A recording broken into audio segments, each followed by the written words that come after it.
There are only two mistakes one can make along the road to truth: not going all the way and not starting. Never let fear hold you back from doing something in life.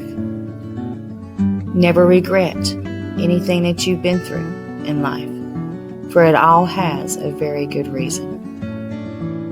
Our past does not have to define us. Just because something horrible happened does not mean that we are a horrible person. Though people do tend to hold on to things that we've done. Again, it does not define us. We need to learn to move on. We are not what people see. We are what God created. My past was one that you would have only read in some kind of a horror book. I could have never imagined that my biggest challenge in life would be holding on to the ones that I love the most, my family. I was about to destroy them, and that would have destroyed me. I needed help, and I needed it fast. If I would have only known then that there was a cause and effect to all things, maybe I could have prevented some things. You see, my past somewhat prevented me from having a relationship with my family, with my children, with my husband. I couldn't even have a relationship with myself. But had I known, I surely would have done some things differently. No one knew what I had been through. They didn't know how it felt to be me. I felt misunderstood, isolated, alone, and I hated myself. I became angry and determined that never again, never would I allow my life to be in another's hands again. All I needed was my family to understand that I was struggling and that I needed their support.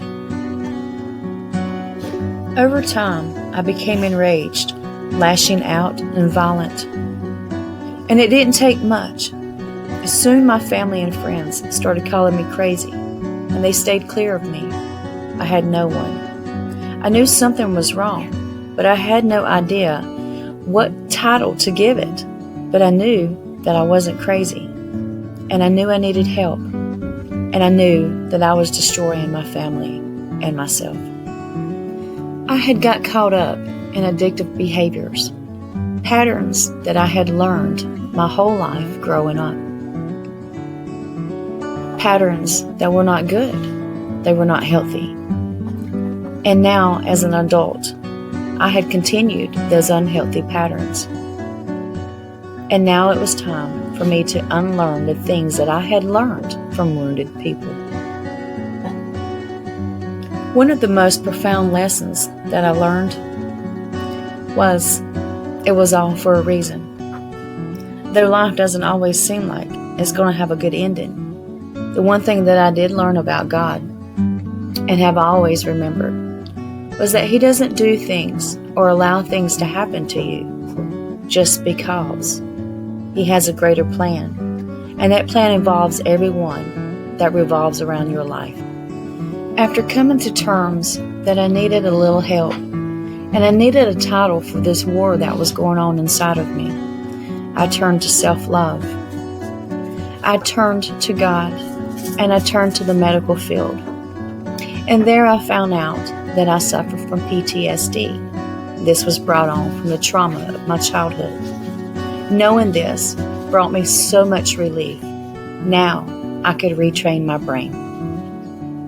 Just as it took 40 plus years to train me to be the person that I was becoming, it was now going to take a lot of time to retrain me into being a better person. And now that I knew how to do that, now that I knew what was wrong, I knew what I needed to do next. And that was find self-help and love. Never mistaken, self-help and love is good, but it takes a lot more than that. It took prayers and meditation and finding peace in the stillness of life and all the beauty around. I had to see the glory in things, the beauty through the storm. I had to see God's art. And now with this new discovery, I had to set myself toward discovering me. I had to figure out who I was. Who am I? What do I like? What do I enjoy? What do I want to be? It took a lot of time, a lot of meditation, but I discovered who I am and what I need. And the biggest lesson that I did learn was I had to just give it to God. I had to stop fighting this battle all alone. I couldn't do it alone. I didn't love myself enough. I didn't know how to love myself. I had never been loved. I had never been taught love. I didn't know what that was. But I knew I couldn't do it alone. So I just gave it to God. Many times throughout my life, I should have died. I was in very dangerous situations. I'd been kidnapped, thrown off the Roanoke, West Virginia cliff. I had had so much things to happen to me. But I know now that God had sent His angels to watch over me, to teach me, and to help me. His angels taught me how to survive. Though I was seeing clearly what was going on in my life, where I had been, and where it was taking me, no one else could see that. My family still did not understand. And I may have lost some loved ones along the way, but that is okay. One day, they will too understand my battle. They will hear my cries and they will remember the many times that I asked for their help. Many loved ones still hated me, even though I was finding my way. They couldn't let go of the past, and that is their problem. Will I live with the regrets and the defeat and shame? No, for I am not the same as I was, and neither do you have to be. Neither do they. So when people call you names and they misunderstand you, let it go. We have to just let it go. We can't hold other people to the mistakes that they've made, just like they cannot hold us to the mistakes that we've made. Let's learn together communication and life skills guided by our angels. Let's ask them for their advice, for they are here to help us and are very willing to help us. They only need our permission. Does all this seem so overwhelming? Does it feel like you cannot do this alone? Well, I'm here to tell you that you are not alone. God did not put you here without help. He gave each person 72,000 angels to help and to guide us in this life. And I am here to help you as well. Let's journey together.